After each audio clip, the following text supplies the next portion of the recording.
आपका दूसरा सवाल, तो 3 तलाक का कह रहे थे कि मीडिया काफी 3 तलाक उछाल रही है, और इसका क्या जवाब है? अफसोस की बात है कि माशरे में, मुसलमान के माशरे में 3 किस्म की तलाक है। मुसलमान के माशरे में, सोसाइटी में, एक तलाक बिदअत, तलाक तलाक तलाक एक साथ में को हो जाती है। एक तलाक हसन, जो तलाक दो, एक माह रुको हैज के लिए, फिर तलाक दो, फिर रुको, फिर तीसरा तलाक दो। और तीसरा तलाक के हसन, जो बिल्कुल सही तरीका है, जो कुरान शरीफ के है, तलाक दो और 3 माह रुको। कुरान की आयत है सूरह बकरा में, सूरह नंबर 2 आयत नंबर 228 में लिखा हुआ है कि जब भी आप तलाक देंगे तो 3 माह या 3 हैज की इद्दत है। तो तलाक पूरे मुकम्मल होने के लिए 3 हैज या 3 माह, 3 मेंस्ट्रुअल साइकिल और 3 मंथली कोर्सेज मस्ट है, कंपलसरी है। अफसोस की बात है कि ये जो इख्तिलाफ उम्मत में है उसकी एक वजह है। एक सही हदीस है, इब्न अब्बास रज़ियल्लाहु अन्हु वो फरमाते हैं कि मोहम्मद सल्लल्लाहु अलैहि वसल्लम के दौर में 3 तलाक एक ही मानी जाती थी। हजरत अबू बकर के दौर में 3 तलाक एक ही मानी जाती थी। हजरत उमर के पहले 2 साल के दौर में 3 तलाक एक ही मानी जाती थी, लेकिन उसके बाद हजरत उमर रज़ियल्लाहु अन्हु उस सिचुएशन को देख के वो कहते अगर कोई शख्स 3 दे दिया तो 3 हो जाती है। इस हदीस की वजह से जो इख्तिलाफ उम्मत में है, और कई उलमा में इख्तिलाफ है, लेकिन उलमा में इख्तिलाफ है, रहेगा एक मंच पे आएंगे कि अल्लाह आलम।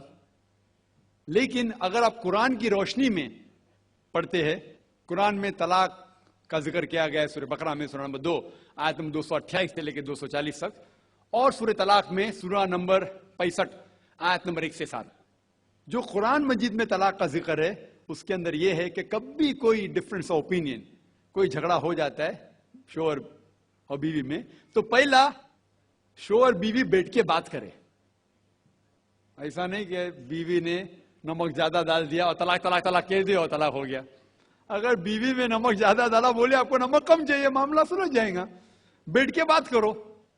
फिर भी बात न बने तो अल्लाह ताला फरमाता है सूरह निसा में, सूरह नंबर 4 आयत नंबर 35 में कि आपके दरमियान एक हकम रखो, एक आर्बिट्रर बीवी की तरफ से, एक आर्बिट्रर शोहर की तरफ से।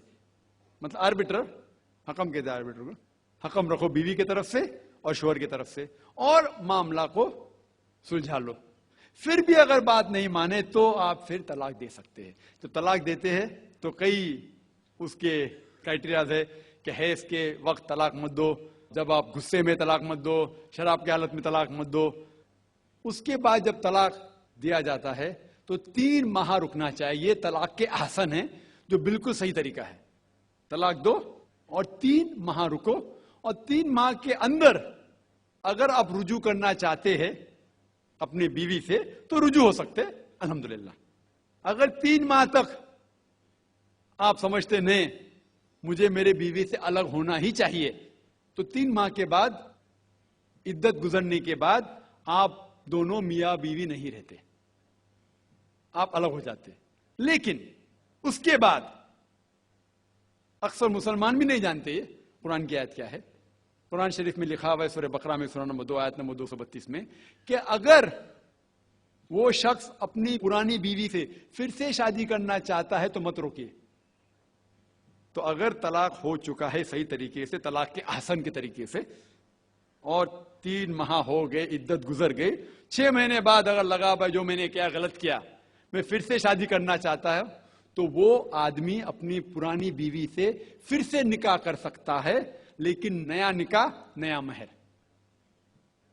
नया निकाह नया महर, जो कई मुसलमान नहीं जानते। अफसोस की बात है कि हम मुसलमान कुरान को तर्जुमे के साथ पढ़े ही नहीं, सही हदीस को तर्जुमे के साथ पढ़े ही नहीं। अगर हम कुरान शरीफ को सही तरीके से पढ़ेंगे और सही हदीस पे अमल करेंगे तो ये जो गलत फहमियां हैं दूर होंगी। और फिर से अगर शादी हुई, फिर से आप साथ में रह सकते, फिर से प्रॉब्लम हुआ तो फिर तलाक दो, फिर 3 माह रुको, फिर से अलग हो जाओ, फिर से आप चाहते फिर से शादी कर सकते। 3 बार जायज है, तीसरे बार आखिरी बार है, उसके बाद आप फिर से शादी नहीं कर सकते जब तक वो दूसरी किसी से शादी नहीं करे। लेकिन मैंने अपनी जिंदगी में एक भी शख्स मेरे जिंदगी में नहीं आया जो तलाक के आसन किया, सही तरीके से तलाक दिया, अलहदा हो गए, फिर निकाह हो गया, फिर अलहदा हो गया, फिर निकाह हुआ, फिर अलहदा। मैंने कोई भी शख्स मेरे जिंदगी में पूरे दुनिया में ऐसा शख्स के बारे में सुना ही नहीं जो सही तरीके से किया और बिछड़ गया, फिर से शादी की, फिर से बिछड़ गया, फिर से निकाह के, फिर बिछड़ गया, फिर शादी करना चाहता है। अगर आप सही तरीके से कुरान के ऊपर अमल करेंगे तो ये नौबत आएंगी नहीं। और कुछ लोग जो इस्लाम को मजाक बनाए और क्या कहते कि अच्छा अगर एक साथ में दे दिए, 3 तलाक दे दिए, हो गई, अभी क्या हलाला करो। कुरान कहता है 3 तलाक एक साथ में भी देंगे तो एक ही होती है। मोहम्मद सल्लल्लाहु अलैहि वसल्लम के वक्त पे 3 भी एक साथ में देना एक ही होता था। हजरत अबू बकर के टाइम में भी 3 तलाक एक ही होता था। हजरत उमर के दौर में लोग जो कहते 3 तलाक 3 होती है, कई उलमा कहते हैं कि उनने ये अपने फतवे पे रुजू किए और उन्हें अफसोस था कि ये फतवा उन्हें दिए, और कई लोग कहते नहीं उनका फतवा सही था। इसमें उम्मत का इख्तिलाफ है। लेकिन अगर कुरान की रोशनी में देखेंगे तो 3 तलाक एक साथ में भी देंगे तो एक ही होती है। हजरत उमर के दौर में रज़ियल्लाहु अन्हु उन्होंने कहा था कि हम उसे कह नहीं सकते, क्या वो गलत है। लेकिन उलमा ये कहते हैं, मिसाल तो इब्ने तैमिया, शेख इब्ने तैमिया, वो कहते हैं कि ये हजरत उमर में अल्लाह भी प्लीज रज़ियल्लाहु अन्हु, वो मोहम्मद सल्लल्लाहु अलैहि वसल्लम ने जो कहा उसके ऊपर नहीं है, इसीलिए हमें बात मानना चाहिए कुरान और अल्लाह के रसूल की। इसके अंदर हजरत उमर में अल्लाह भी प्लीज थे रज़ियल्लाहु अन्हु, उन्हें रुजू किया, इसीलिए वो कहते कि 3 तलाक भी होंगी तो एक ही होती है, 3 नहीं होती। इसमें उम्मत का इख्तिलाफ इसलिए है कि हमने कुरान पढ़े ही नहीं। हम अगर कुरान पढ़ेंगे सही तरीके से और जाने, कई लोग ये समझते हैं कि तलाक के लिए 3 बार बोलना जरूरी है, अगर 3 बार नहीं कहेंगे तलाक होती ही नहीं। वो उनकी नादानी है, वो उनकी जहालत है। तो हमें क्या करना चाहिए, ये मीडिया उछाल रही है, हम मुसलमानों को ये तलाक का तरीका जो सही तरीका है तलाक के हसन, उसको आम करना चाहिए और ये कहना चाहिए किस बुनियाद पे तलाक दी जा सकती है, कब दी जा सकती है, कैसे मौके पे दी जा सकती है, देना चाहिए क्या नहीं। तो ये सब अगर हम मुसलमान आम करेंगे तो इंशाअल्लाह ये इख्तिलाफ जो उम्मत में है वो नहीं रहेगा। और मीडिया उसे उछाल रही है।